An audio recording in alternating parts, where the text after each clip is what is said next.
Every work of art has something it absolutely nails and something it doesn't nail very well. Pokemon games are no exception. So today, we're starting with Legend ZA, working all the way back to Red and Blue, and I'm picking the best and worst part of every Pokemon game in the main series. This is just my opinion. If you hate it, let me know in the comments. Otherwise, subscribe if you haven't, and let's get into it. Yeah, what a perfectly non-controversial game to start with. The only group of people more oppressed than gamers are people who kinda like Pokemon Legend ZA. But jokes aside, I actually really like this game. The new battle system alone gives this game a reason to exist. Now, is it the deepest combat system ever made? No. But tell me this isn't cooler than standing around in a little turn-based prison. This is the closest Pokemon has ever felt to the anime, and honestly, it would have been the perfect Pokemon power fantasy if not for one tiny little city-sized issue. Listen, I love Lumio City. I really do. But after 100 hours in this game, I recognized every area, every cafe, every alley, every freaky ass NPC. So imagine my joy when the DLC finally dumped me onto New Moon Island. I actually cheered, not even because Darkrai was there. Jesus, what the hell is that? I cheered because there was finally a cliff. Oh, my sweet Arceus, it's beautiful. Speaking of games the internet handled with complete maturity, say what you will about this game, it has the best main cast in Pokemon, period. These are the greatest peers in Pokemon history. I'll fight you on this. Hell, I'd fight Goku on this. I'd lose, but I'd fight him. For real though, seeing Penny overcome her guilt and anxiety, seeing Nimona finally learn what being an actual friend looks like, seeing Arven find out his parents are chat fucking GPT. Seriously, this is the first Pokemon story to ever make me cry. It's also the first Pokemon game to actually make me cry laughing. I've seen PowerPoints with more impressive frame rates, and no, the Switch 2 patch does not magically excuse this game. Call me old-fashioned, but I think games should run on the console they were originally sold for.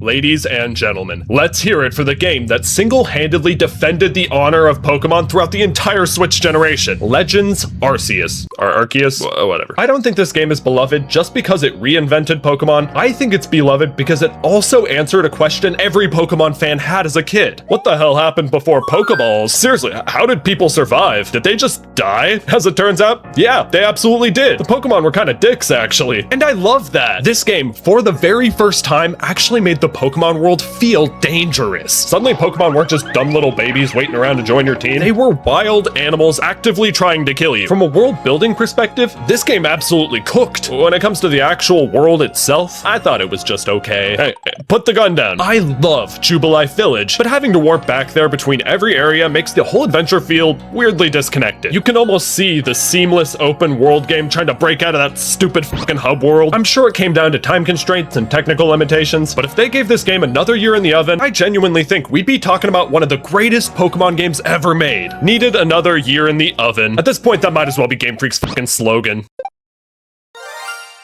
I actually have an entire video about these two games, which you should watch after this one. But basically, I kind of love how faithful these remakes are. They didn't try to completely reinvent Diamond and Pearl. They didn't try to turn it into some weird alternate universe. They simply remade Diamond and Pearl, and that's great. But that's also kinda my biggest problem with them. I know, I sound like the quintessential entitled Pokemon fan. That's because I am him. These remakes just play it too safe. Platinum fixed so many issues with the original Sinnoh games, and BDSP just politely ignores them. No Battle Frontier, no Distortion World, almost zero ambition beyond don't fuck it up. And they still kinda did. I think Sword and Shield are the most overhated Pokemon games, period. You heard it here first from a certified, obnoxious, entitled Pokemon fan. We all remember the chaos at launch. I mean, Dexit, the N64 tree, Charizard, bullshit. It was a rough time to be a Pokemon fan. Or was it? Honestly, in my opinion, I think these games are a ton of fun. Sure, the main story's pretty bland, but the wild area adds so much flavor. It sprinkles a little bit of replayability onto a super linear Pokemon game, and I think it's kind of awesome. It gives Sword and Shield an identity that no other Pokemon game really has. Unfortunately, it really does have one of the worst stories in the series. I'm sorry. This plot sucks straight ass. I mean, Zacian and Zamazenta are cool, Eternatus is cool, Chairman Rose is theoretically cool until you think about him for about 3 seconds. I mean, this man is worried about an energy crisis that is 1,000 years away, which, gotta hand it to him, most CEOs don't give a shit about the environment, but this cocaine-slamming Nepo baby decides that the best course of action is to cause the apocalypse today. Why didn't I think of that? Dude skipped like every other possible solution. Did you even consider solar panels? Even though Chairman Rose is unfathomably dumb, you gotta admit, his steam goes pretty hard.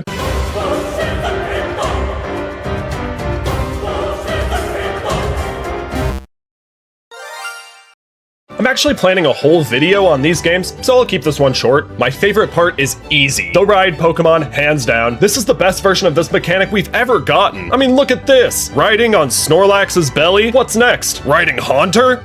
This is so damn peak. Which honestly makes it even more tragic that it's attached to a game that always felt like it had one foot in real Pokemon and the other in Pokemon Go. I can't help but feel that if these games had just committed to being full remakes of FireRed and LeafGreen with normal mechanics and everything, we'd be talking about them as some of the best remakes in the entire series. But alas, take these Joy-Con wrist straps. Shit is about to get corny. Alright, confession time. I never actually finished Ultra Sun and Ultra Moon. I know, I'm a fraud. Here's what happened. I replayed Pokemon Sun literally right before buying Ultra Moon. It turns out, playing almost the exact same game twice in a row isn't a great way to avoid burnout. I got to the Mantine surfing and just stopped. That was 9 years ago. Should probably finish that. Luckily for you Alola fans, I actually did finish Pokemon Sun. In fact, I beat the whole thing the night it came out while I was binge watching part 1 of JoJo's Bizarre Adventure. Man, 2016 was a good year. Even before the game's released, I was completely obsessed with Alola. I watched every theory video, kept up with every leak. I was effectively Kahuna level before I even knew what a Kahuna was. I mean, I couldn't have been the only one, right? Ultra Beasts? Ultra Space? The Ether Foundation? What the hell is that? Alola felt mysterious. You can feel how passionate these writers were, which unfortunately is also my biggest criticism, because those writers will never stop talking. I know, here comes the quintessential entitled Pokemon fan again, but I'm tired of pressing the A button, Grandpa. These games are so text heavy. I love you, Alola, I really do, but sometimes I got other shit I need to do. It's always weird seeing your favorite games get remade. My feelings on Oros have always been complicated. Don't get me wrong, these games do so much right. The Dex Nav alone is one of my favorite mechanics Pokemon has ever introduced. Sneaking up on Pokemon in the overworld, finding hidden abilities, egg moves, it made catching Pokemon addictive. I genuinely can't believe this mechanic never came back. But here's the weird part. I still usually choose to play the originals over these games. Why, might you ask? This is gonna sound unbelievably nitpicky. That's because it is. The fucking Mallville Mall genuinely changes how it feels to explore Hoenn. Hear me out. When I was a kid, Hoenn felt massive. I was exploring this enormous world on a tiny little Game Boy Advance. Every route connected naturally. Every city flowed into the next. So imagine my confusion and disappointment when the remake added a loading screen to a city that didn't even used to have one. I know it sounds ridiculous, that's because it is, but every loading screen they added in Oros made Hoenn feel a little bit smaller. To this day, no region has felt as massive as the original Hoenn region did. Hey, maybe that's nostalgia. I'm blaming the damn mall. Speaking of nostalgia, Pokemon X and Y came out at the absolute perfect time in my life. My best friend and I spent hours shiny hunting, battling, filling out our living dexes. I have so many fond memories of the Kalos region, which is why my favorite feature has to be these fucking roller skates. I am 100% serious. I love these things. They were technically slower than the bike, but they had little tricks and secret areas you could get to. It made exploring Kalos insanely fun, which was good, because the battling certainly wasn't. To put this in perspective, I actually wanted some kind of challenge in Pokemon X and Y, so I did a Nuzlocke challenge, you know, just to feel something. I didn't lose a single Pokemon throughout the entire Nuzlocke. Seriously, what are these Elite Four movesets? No wonder Lysander almost won. Everyone in Kalos is a complete bum. It feels weird talking about these games before the original, but Black 2 and White 2 are literally what every third version wishes it could be. Because listen, Game Freak had the easiest imaginable cash grab sitting right in front of them, Pokemon Gray.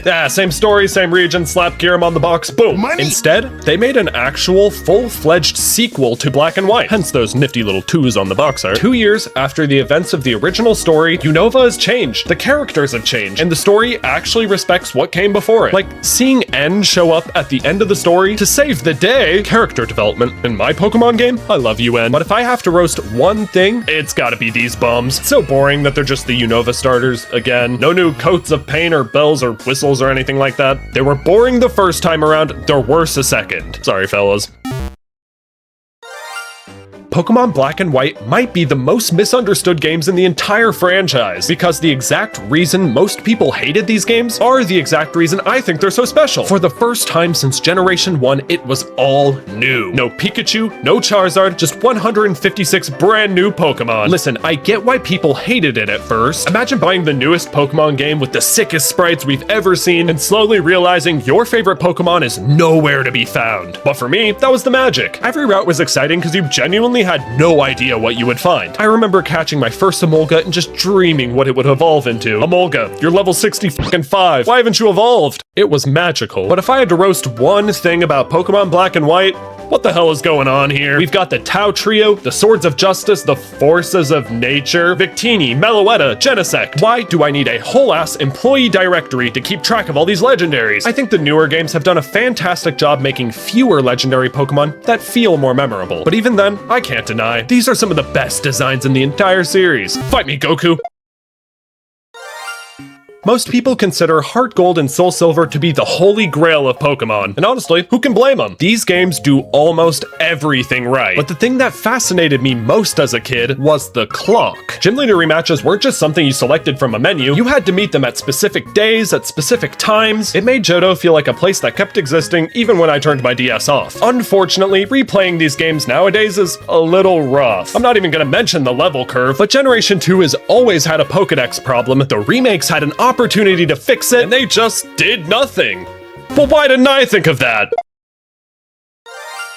I actually didn't play Platinum until I was an adult, and wow, you Generation 4 fans weren't exaggerating. This game is better than Diamond and Pearl in almost every conceivable way. When I played Pearl as a kid, I remember being irrationally angry that Eevee was locked behind the post game, but Platinum looks at you and goes, yeah, you can have an Eevee. Yeah, you can have Gibble after the second badge, why not? It fixes so many of Diamond and Pearl's weird Pokedex issues. See that, Gen 2 remakes? That's how you do it. And honestly, criticizing Pokemon Platinum is surprisingly difficult. Sorry, Platinum. I know the slow-ass engine is kind of just a Gen 4 problem in general, but you're taking one for the team. Haha, Gen 4 games are slow. Everybody point and laugh. Pokemon Diamond and Pearl might have my favorite lore in the entire Pokemon series. Seriously, this is the generation that gave us the god of creation, the god of space and time. We got the god of shit in your pants here. The creation myth of the entire Pokemon universe? It's unbelievably cool. Okay, Darkrai, I said something nice. Put the gun down. Unfortunately, Diamond and Pearl are also so damn slow. I'm not even just talking about the game engine. The entire game feels like it's designed to slow you down. The swamp lowers your walking speed. The fog lowers your accuracy. Half of these routes feel like actual hedge mazes, and God forbid you ever want to cross any body of water. I'll see you in 2077. Alright, I'm gonna try not to gush about Emerald for too long. Just one thing I love.